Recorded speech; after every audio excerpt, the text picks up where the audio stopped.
In the previous lecture, we built the foundation of Retrieval-Augmented Generation. The central idea was straightforward. Instead of trusting the model's internal memory alone, we retrieve relevant external information and use that retrieved context to ground the answer. That gave us a much stronger architecture for factual and domain-specific question answering. But now we have to make an important jump. In practice, many real tasks are not solved by one search and one answer. They require several steps. They may require checking whether the first retrieval was relevant, calling a tool, computing something, or reformulating the request before moving forward. In other words, the system must do more than retrieve. It must decide. That is exactly where this lecture begins. We are moving from RAG as a grounded pipeline to Agentic RAG as a controlled decision loop. This is the point where retrieval systems start evolving into real problem-solving systems. Welcome to Lecture 3, From RAG to Agentic RAG. Today we are examining one of the most important transitions in modern AI systems design. We are moving from architectures that retrieve information and answer once to architectures that can inspect the task, choose actions, use capabilities, and continue until the objective is solved. This is a major shift in engineering mindset. We are no longer satisfied with systems that simply look up supporting text. We want systems that can operate. Systems that can retrieve, reason, act, update, and verify. That is what makes the difference between a static pipeline and a decision-capable AI architecture. The goal of today's lecture is to understand how a retrieval-augmented generation system evolves into an agentic RAG system. By the end of the lecture, you should be able to distinguish clearly between traditional RAG and agentic RAG, explain why one-step retrieval often breaks down in more complex tasks, and understand how an agent decides when to retrieve and how to retrieve. You should also be able to identify the core components of an agentic system: the language model, planning behavior, tools, memory, and execution loops. Finally, you should be able to analyze a multi-step question as a workflow rather than as a single search query. The big educational target is simple. We want to move from building answer engines to building systems that can solve tasks. Traditional RAG is powerful, but it is also limited by design. It works well when the task is simple and bounded. Answer one question, retrieve supporting context, and produce one grounded response. In that operating zone, it is efficient and often very effective. But many real-world tasks require more than that. They involve multiple retrieval steps, decisions about what should be searched first, integration of retrieval with calculation, calls to application interfaces or tools, and iterative reasoning when the first result is incomplete or wrong. So the issue is not that traditional RAG is bad. The issue is that it assumes the task is already well-formed and solvable in one pass. Once that assumption breaks, we need a more capable architecture. Here we see the classic traditional RAG structure in its pure form. The user sends a query. The system performs retrieval. The language model receives the retrieved context. Then the answer is generated. This is a clean linear path from input to output. The strengths of this architecture are obvious. It is simple, fast, and easy to reason about. But its limitations are just as important. There is one retrieval pass, one answer pass, no explicit planning, and no dynamic tool use. So this slide is important because it shows the baseline. Traditional RAG is a straight-line architecture. It is useful, but rigid. And once a task requires branching, correction, or action selection, this structure starts to show its limits. This kind of architecture works best in situations where the user is essentially asking for grounded lookup and synthesis. Frequently asked question systems are a natural fit. Document question answering is another. Policy lookup, support knowledge bases, and retrieval over lecture notes also fit very well into this model. Take the example on the slide. What does the university policy say about makeup exams? That is usually a one retrieval, one generation task. The system finds the relevant policy section, feeds it to the model, and the model produces a grounded answer. So in engineering terms, traditional RAG is excellent when the problem is a retrieval-centered task. It is not built for dynamic task management. It is built for accurate context-based response generation. This slide captures the real pressure point. Some questions are not retrieval tasks at all. They are task-solving problems disguised as short user prompts. Compare sales growth in Europe and Asia last quarter. Find the best supplier based on multiple criteria. Analyze causes of outages across reports. Summarize findings after querying several internal systems. These are not simple lookups. Traditional RAG may retrieve relevant documents, but it does not decide what to do first. It does not ask whether more retrieval is needed. It does not decide whether a tool should be used. And it does not know how to combine evidence with computation in a controlled workflow. So the limitation is architectural. One-step RAG assumes that finding context is enough. For many important tasks, it is only the first step. Now we arrive at the new model, and the figure makes the shift very clear. This is no longer a pipeline. It is a loop. The system observes, reasons, acts, and updates. Those four states are the operational heart of agentic behavior. Notice also the outer capability nodes. The system can retrieve from search or a vector database. It can use tools such as application interfaces, code, or structured queries. It can store and recall through memory. These are not separate decorative parts. They are capabilities the loop can activate as needed. The arrows in the loop are also meaningful. Observe leads to reason. Reason leads to action. Action produces a result. And update refines the next cycle. This is the key point. The system can continue working until the task is actually solved. That is the core idea of Agentic RAG. This comparison table puts the contrast in direct architectural terms. Traditional RAG retrieves once and then answers. Agentic RAG decides, retrieves, acts, iterates, and then answers. Retrieval in the traditional system is fixed. In the agentic system, it becomes dynamic and adaptive. Tool usage is another big divider. In traditional RAG, tools are usually absent. In agentic RAG, tools are common and often essential. Planning also changes. Traditional RAG typically has no explicit planning layer. Agentic systems often do. Memory is minimal in one system and often important in the other. So what are we trading here? We are trading lower complexity for higher capability. Agentic RAG is harder to build, but it can do work that plain RAG simply cannot.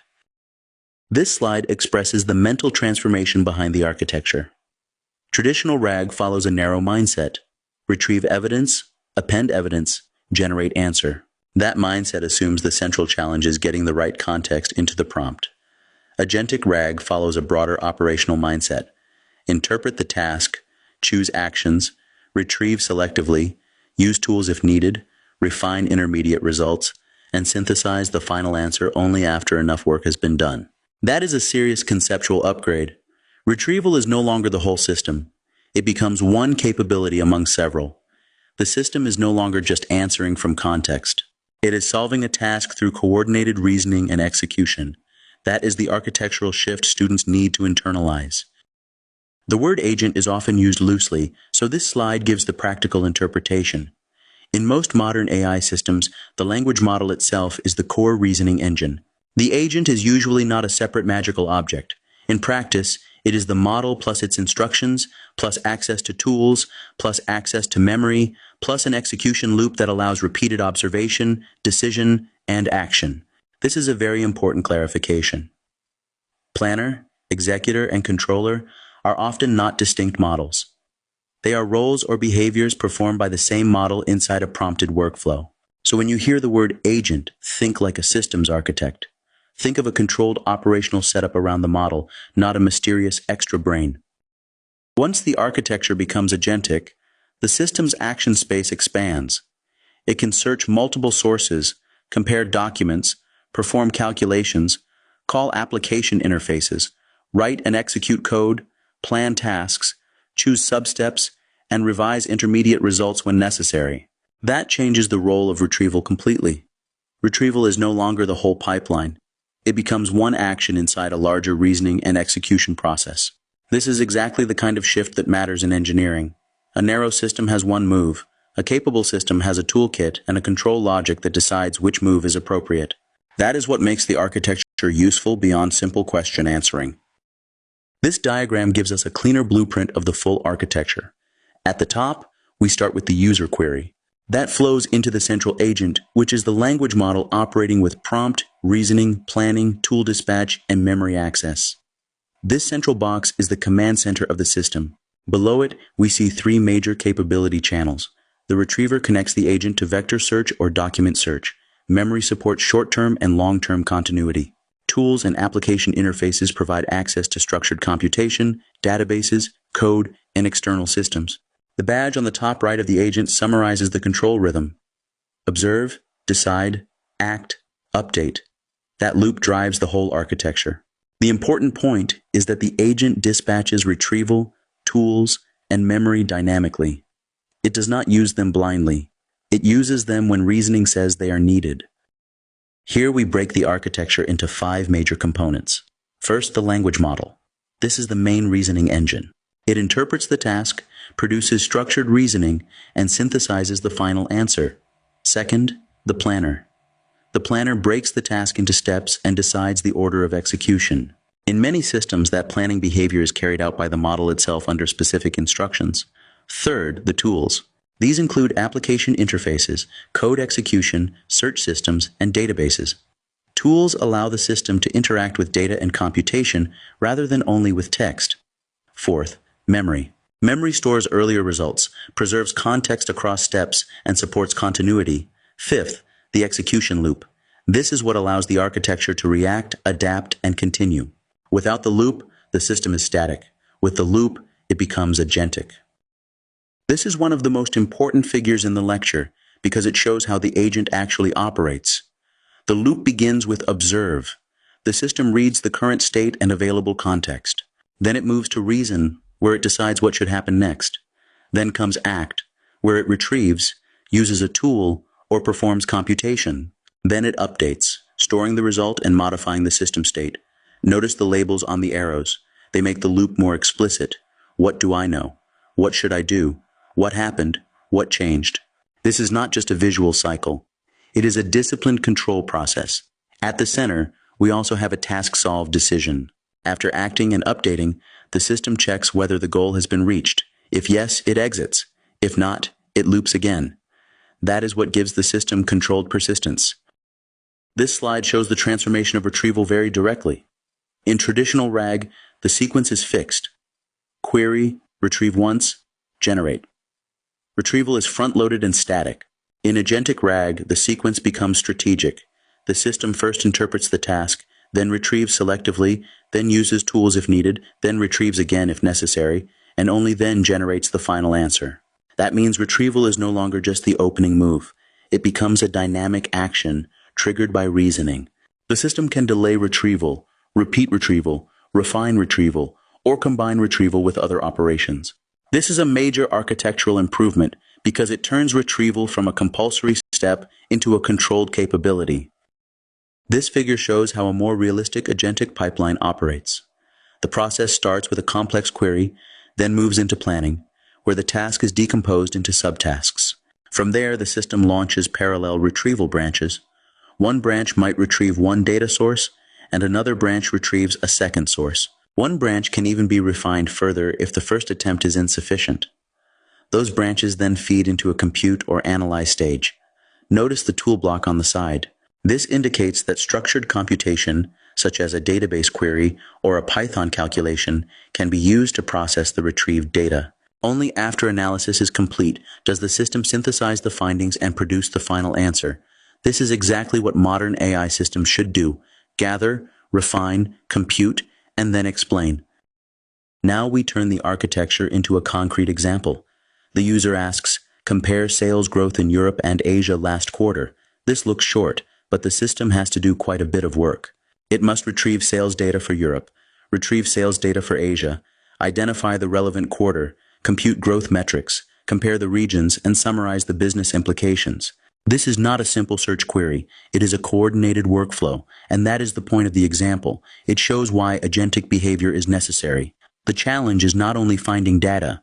The challenge is moving through the right steps in the right order. This is where a standard RAG system starts to struggle, and an agentic system starts to shine. This last figure shows the worked example as an explicit agentic flow. The system begins by planning the task and identifying the relevant subqueries and data sources. Then it retrieves Europe and Asia sales together. After retrieval, it reaches a decision point. Is this the correct quarter? That decision is critical. If the answer is no, the system does not keep going with bad input. It reformulates the query, adjusts the retrieval, and re-enters the flow. That retry branch is the visual signature of agentic behavior. If the answer is yes, the system computes metrics, possibly using a tool such as Python or structured query logic, then generates the comparison narrative and summarizes the insights.